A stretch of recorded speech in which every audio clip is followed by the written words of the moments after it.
Alright, I just got back from Walmart and I just needed a few things. I wanted some popcorn and I wanted some butter pecan ice cream. And I've been wanting some chocolate milk. I bought a half a gallon chocolate milk and a half a gallon of whole milk. And I love these Nutter Butter cookies. So wafers, I got some of them. And I got some blackberry jam. And I got some grapes. And I got a bag of oranges. And I bought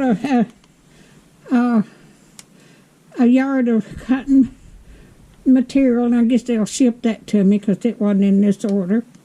So if you like my videos, just like, share, and subscribe. And hit that little bell when you want to be notified when I got another video coming out.